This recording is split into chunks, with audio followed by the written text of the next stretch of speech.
Welcome to Writing the Wrong Way, where we talk about how writing works, how writers work, why the best writers risk being strange. And, we really are going to talk about one of the best writers today. We're going to talk about William Shakespeare and Sonnet 130, which I would argue is an experimental poem. So I'll get into sort of that argument. In many respects, I consider Sonnet 130, which is the one that begins with "My mistress's eyes are nothing like the sun." So that's a very famous sonnet by Shakespeare.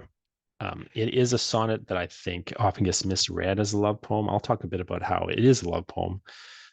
But I think in many respects, what it really is a meta poem, a poem about poems, a poem about poets, a poem criticizing poets, a poem declaring Shakespeare in some ways the greatest of all poets. I'm not saying that Shakespeare is, but I think that's the argument of the poem, is that Shakespeare is. The argument of the poem, you have this kind of, brilliant little poem joke where it begins being written as if Shakespeare didn't know how to write a poem, didn't understand what poems were. He's taking everything too literally. He's confused why other poets are saying certain things. He doesn't really understand. He's trying to write a poem, but he can't say those things because, of course, they're not true. He's talking as if he doesn't know what a metaphor is. He's talking like he doesn't know what a simile or literary idea is. It's a really interesting joke setup, and then he kind of continues it. I'm going to almost go through the poem in a pretty intense manner where I'm going to kind of walk through some of the core ways you would look at any poem. So I'm going to use it as an example of how you might analyze a poem. Or even to some degree a literary text. I think a really important thing if you're going to be a writer is you need to learn how to read differently.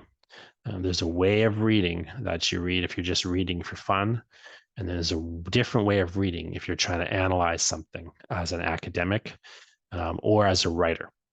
And I'm going to, in some ways, use this Shakespeare poem as an example of how you could read differently. Like I'm going to kind of talk a little bit about the process of reading differently. So I'm going to use this example, but what I'm saying with it is going to apply to just the broader case of you're reading something, a literary text, in a more analytical manner, the kind of way you would approach it if you're trying to learn something from it as a writer. Again, Shakespeare's a great person to learn from because Shakespeare, whatever you want to say about Shakespeare, there's things I like about Shakespeare, there's things I don't. But the critics of Shakespeare often miss the success of Shakespeare. And what I mean by that is people will literally use words Shakespeare invented to claim he's not a good writer without realizing it. They have this, when you talk about your eyeball, you're quoting Shakespeare, who invented the word eyeball. He wasn't, in many ways, Milton was a more influential writer than Shakespeare. Milton, for example, invented more words that we use today than Shakespeare did. But, at the same time, you can't deny the influence and the power of Shakespeare, even if you don't want to admit that he is flawless, which I wouldn't. I think Shakespeare has written bad plays, for example. Romeo and Juliet is a play that I think is terrible in many ways. But, you started to get into my opinion, and I'll acknowledge, of course, that it is better than most plays, even though I don't think it's particularly good in certain ways. Sonnet 130 is its own brilliant little sonnet. I think it's an unconventional, almost experimental approach to the sonnet. Shakespeare is an innovator of the sonnet form. But also this particular poem is an example of a blazon. This type of poetry we don't write so much anymore, which I'll talk a bit about. And it's an experimental take on the blazon. But again, mostly what I'm trying to get at here is here's an example of how and a process by which you can read a bit more analytically so that you can learn from other writers and bring those tricks and tips into your own writing. And if you want tips and tricks about writing, go to strangeinc.ca, sign up for my newsletter. What you'll find there in that newsletter is my recommendations about things you could read or watch or what have you. You'll find writing tips, and I'll even share some of my draft writing with you. This is my personal kind of private email that I'm sending out these newsletters from. You can reply right to it, tell me what you think, tell me, if you've got a different take on Shakespeare. It's a good way for us to keep in touch, and a good place to get kind of my tips and recommendations. So sign up at strangeinc.ca, and let's dive in to Shakespeare's Sonnet 130.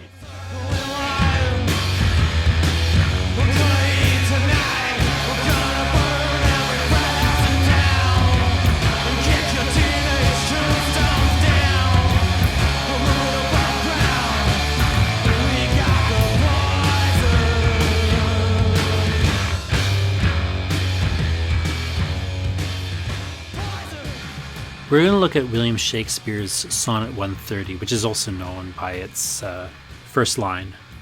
This is an untitled poem, so we sometimes will use the untitled poem's first line as its title. That's a sort of convention in English studies. My mistress's eyes are nothing like the sun. So I'm just going to read the poem to you, and then I'm going to talk a little bit about some of the things that we would have to consider if we're going to analyze this poem or any poem. And as we're doing this, we're going to focus on the form and the content and how those two things are connecting, and sometimes, mirroring and supporting each other, and other times operating at that ironic level where one is undercutting the other. Typically, we'll see as the form undercutting the content. So first, I'm just going to read the poem again. This is by William Shakespeare. Shakespeare lived in 1564 to 1616. Those are the dates. When he lived, he wrote about 150. He wrote 154 sonnets that we have, and I'll get into what a sonnet is and sort of why we would even bother to notice that shortly. But I'll just going to read first the poem. But the thing that's important to keep in mind here, again, is that this is written hundreds of years ago. Even though it is in English, it is written hundreds of years ago. And so there are particular things that we have to keep in mind and some research that we would actually have to do if we want to try to understand what this thing is. Where we're starting with a poem like this, or with any poem, is again not, what does it mean, which is a complex question that takes a lot of background to figure out. What we want to start with just what is this thing? Again, start to describe before you begin to analyze. Let's just start with the description. So first thing we're going to do is read the poem. My mistress's eyes are nothing like the sun. Coral is far more red than her lips red. If snow be white, why then her breasts are dun. If hair be wires, black wires grow on her head. I have seen roses damasked red and white, but no such roses see I in her cheeks. And in some perfumes is there more delight than in the breath that from my mistress reeks. I love to hear her speak, yet well I know that music hath a far more pleasing sound. I grant I never saw a goddess go. My mistress when she walks treads on the ground. And yet, by heaven, I think my love is rare, as any she belied with false compare.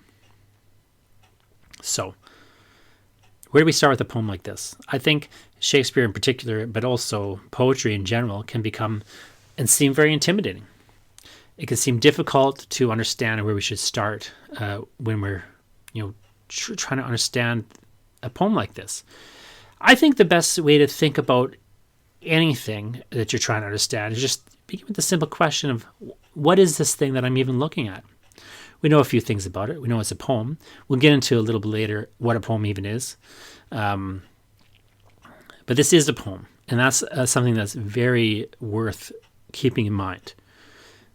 This is not something that is not a poem. It is a particular thing that has a particular set of conventions. There are normal ways in which poems operate, and we've just become aware of those ways that we don't have to worry about it being intimidating. Something that becomes a complication here is the language itself, because we don't use the language in this particular way anymore. Some of these words that we do still use, but we don't use in the same manner. The simplest example here is perhaps the word she. At the end of this poem when he writes, and yet by heaven I think my love is rare, as any she belied with false compare. There are a few things happening in that particular last line. Compare. He's using a word we do still have in English, compare, but he's using it in a way we no longer use it in English, which is to make a comparison. Now, we say, I'll compare apples and I'll compare oranges, but we don't say, oranges and apples, are put side by side in a compare. We say comparison. So Shakespeare, was using the word compare in the way that we use the word comparison. Now there's two words basically to mean two different but related things, whereas he's using the one in place of the other. That's fine and normal and dandy for Shakespeare. He's not trying to do anything strange there, but it's just not how we talk anymore. The word she is another word that is, so when he says false compare, just to kind of back up, he means false comparison. We would say false comparison. Shakespeare's saying false compare. We don't say that phrase anymore. The more sneaky one is she. In fact, this is where you get into a lot of problems potentially when you're reading older poems. A word like she, which sounds very sensible. I think my love is rare as any she belied with false compare. Well, he's using the word she, which is still a word we'd like to use, but he's not using it in the same way that we would normally use it. So there's different ways that, of course, pronouns work today. But let's just look at the standard, conventional way that things tend to work in a scenario like Shakespeare's. So in Shakespeare's day, the word she would be used in similar to how we would use the word they today.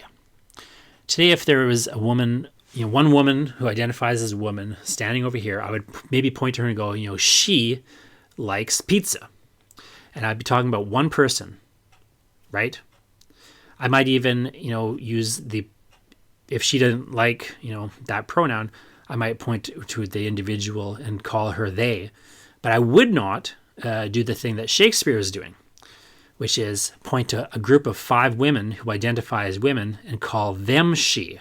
I wouldn't say she likes pizza when I'm talking about 5 different people. Does that make sense? That's even, in the world of slippery pronouns, not a thing that we do. But Shakespeare would have done it. So when Shakespeare says, I think my love is rare as any she belied with false compare, he's talking about women as a group when he says she. He's saying, I think my love is as rare as any woman, any other woman at all. We don't use she that way anymore. But of course, we use the word she, and we use it even kind of in a sentence like this. So it gets very confusing potentially. So you have to be very careful to be detail-oriented when you're reading. You have to read slowly. Sometimes you should read things multiple times. Not because, the Shakespeare is trying to fool us and trick us, just because it's very simple to get confused when people are using words just in a kind of non-normative or unusual way, which is fundamentally what poetry is. Poetry is using our everyday words in a strange manner to produce strange effects. Now, I'm telling you this, but if you didn't have me to tell you this, you would have to go figure it out. So you would have to do research. You would actually have to, go find a dictionary, but not just any dictionary. You have to find a dictionary like, as an example, the Oxford English Dictionary, a dictionary that actually is going to tell you not just what a word means, but what a word has meant at different points in time. So we'd have to not just look at the word she in a dictionary if we were confused about how it was being used. We'd have to look at, like, in, 1600s, how was the word she being used? So that's the thing that, again, we're going to have to go and do research to determine. And in fact, if you were to find one of those more complicated dictionaries, you would look up another word that would be worth looking up here is wires. He says, if hairs be wires, black wires grow on her head.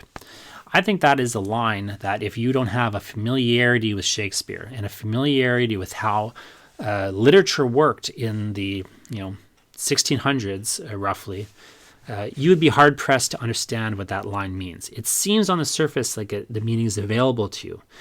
But again, there's a series of formal things that are happening. The very simple thing that is happening here on a formal level is you have a particular word being used, the word wires. And then you also have a word black as an adjective to modify the noun wires, black wires. So her hair is being described as black wires, okay? Now, if you think of a black wire today, you're of course going to think of like a computer wire or something, that has a thickness to it, something that has a hardness perhaps to it, or it could easily become twisted and tangled. This is not how Shakespeare is talking about wires, right? A word like wires that seems to have a very clear and available meaning, and that seems to very cleanly denote something. This is the technical term for when a word means a thing. Words denote things, right? I use the word wire to talk about the wire that's coming out of my computer cord, or this cord, that connects into my computer.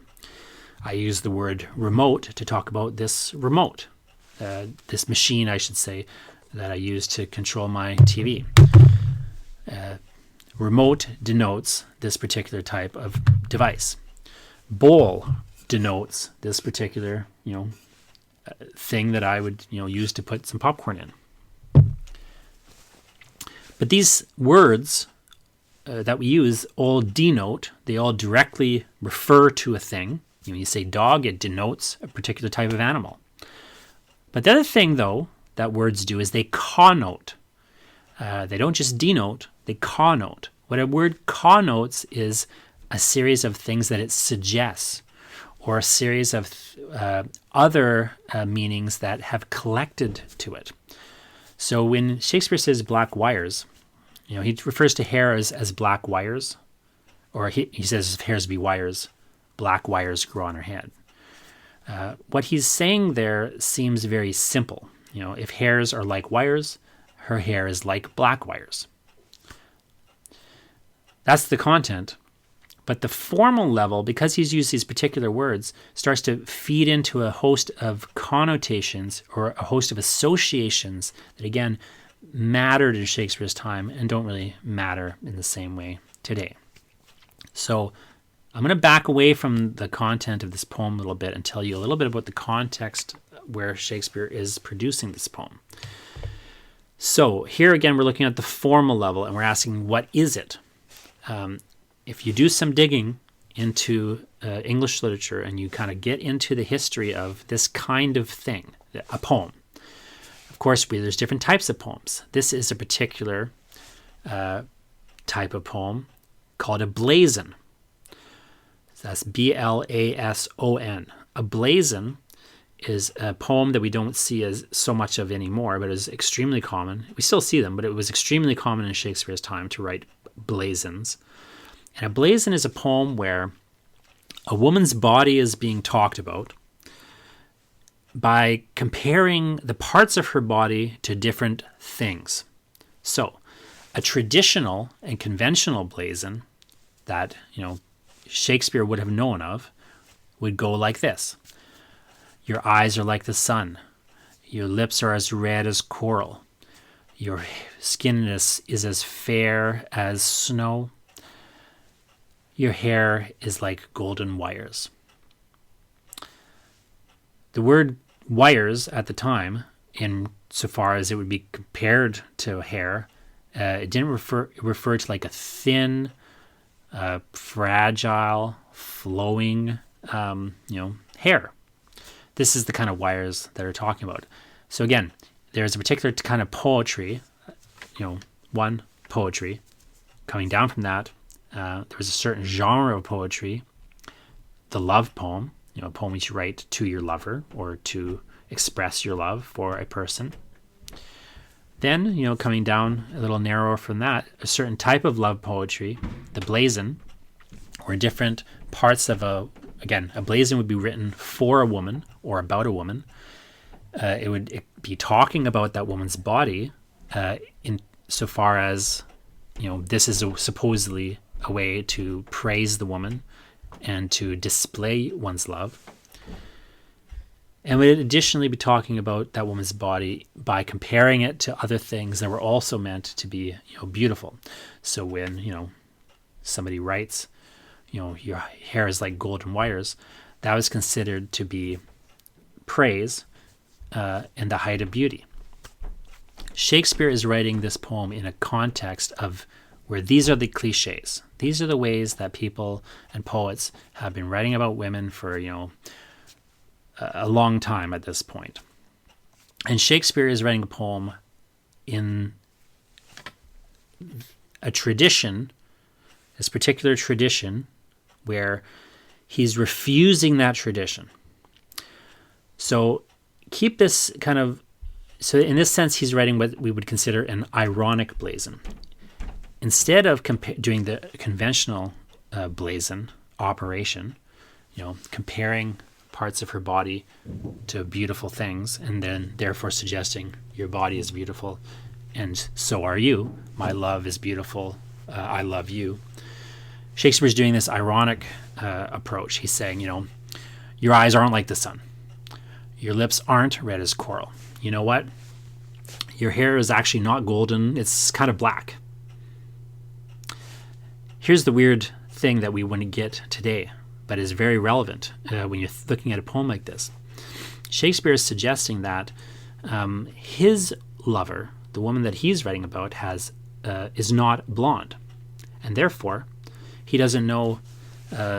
He can't, say that her hair is blonde. That's a problem for him, because in the context of the time, the ideal of feminine beauty is such that you would never write a poem about a person who is not blonde. This is why, again, this hair, he's describing her hair, her skin. He says, well, her skin isn't, white as snow. I know that's supposed to be the ideal of feminine beauty that, I as an English European am kind of, trapped in. She's got a bit of a tan, or, actually, kind of a brownish skin tone to her skin. I still find it beautiful, but it's not the ideal of beauty. Now, does Shakespeare even have a real woman he's talking about in this way? Not necessarily. But the point being made here is that we have this particular tradition of how women are written about in poetry, and Shakespeare's writing against that tradition. He's kind of subverting it or undercutting it, again, he's taking the form of it. He is writing a blazon. He is comparing her body to these different things. But instead of saying her looking good from the comparison, he's making her out to look bad.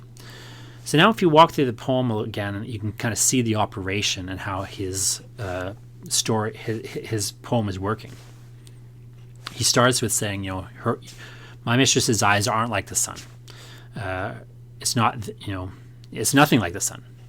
Her lips, they're not quite as red as coral. The skin of her chest is not as white as snow. She doesn't have this fair, pale, snowy skin. Her hair is not, thin and fine and golden wires. It's kind of, black and wiry. Her cheeks aren't, flush like pinkish like roses. Her breath doesn't smell like perfume. I like to listen to her speak, but music sounds better. I've never seen a goddess traveling around, but I've heard that, when I read poems where other men praise their women, they talk about them as, if they were floating along above the ground, not even touching it, because they're like goddesses. My mistress isn't like that, She definitely walks on the ground. This is the content. This is what he's actually, saying. At the end, he turns it around. He says, and yet, I may have seemed to have been insulting my mistress in this poem instead of praising her. That's what it seems like I've been doing. I understand that. If you put my poem beside the poem of somebody else talking about their, mistress who has, eyes like the sun and beautiful golden hair and so on. Yes, she doesn't seem quite as beautiful, I admit. She's not quite as beautiful as these other women that are being praised in poetry. And yet, I think my love, by which he means, with that phrase, my love, he's, has a double meaning, right? He's referring to the love that he feels and has, and also the love in the sense of my love, this woman, my wife, my mistress. My love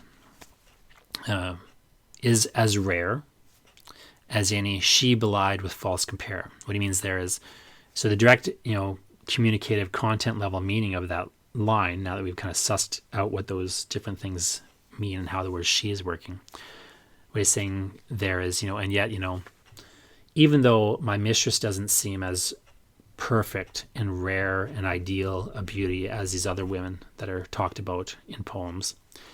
I think she's as rare as any other woman who is lied about using false comparisons. Here we have a sort of strange scenario.